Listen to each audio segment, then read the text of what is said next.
Today, I want to talk to you about a story in the Bible with a man by the name of Jonah. Jonah 1:1-3 says, "The Lord spoke to Jonah, Nineveh is a big city. I've heard about the many evil things that people are doing there. So go there and tell them to stop doing such evil things." But Jonah tried to run away from them. He went to Joppa and found a boat that was going to the faraway city of Tarshish. Jonah paid money for that trip and went on the boat. He wanted to travel with the people on this boat to Tarshish and run away from the Lord. I want to share with you 3 things you can learn from the story of Jonah. Number 1, listen up and follow through. Jonah, a prophet of Israel, was given a straightforward task by God.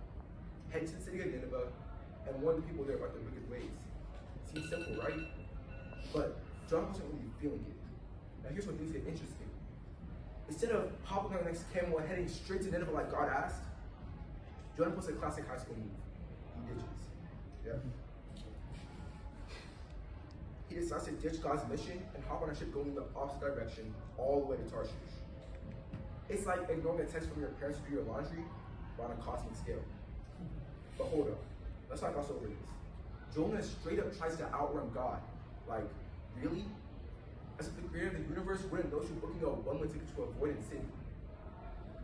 It's a reminder that you can't escape responsibility, whether it's a divine calling or an everyday obligation.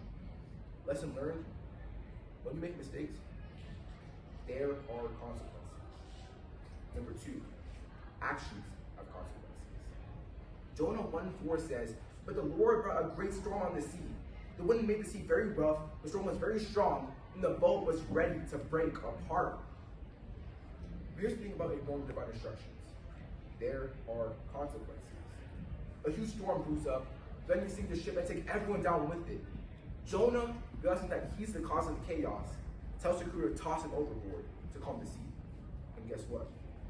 As soon as they do, the storm stops. Jonah's little escape plan doesn't work out exactly the way he wanted it to. The storm hits the boat, and Jonah ends up in the belly of a big fish. Jonah's story challenges us to think about our own actions and motivations.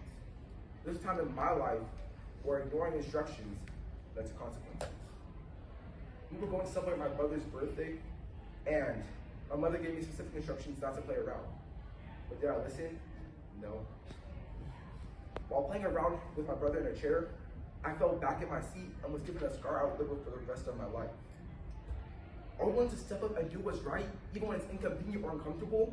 Or are we going to pull a Jonah and try to sail off into the sunset to avoid the tough stuff? Jonah 3:1-3 says, "Then the Lord spoke to Jonah again and said, 'Go to that big city Nineveh and say what I tell you.'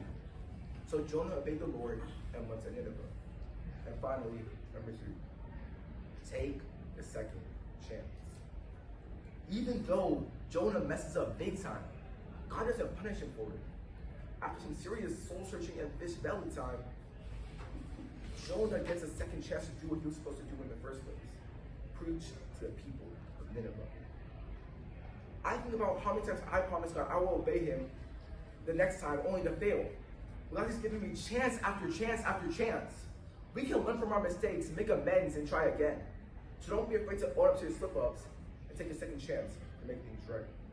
Remember, be obedient to God, because every disobedient step is a downward step. Thank you.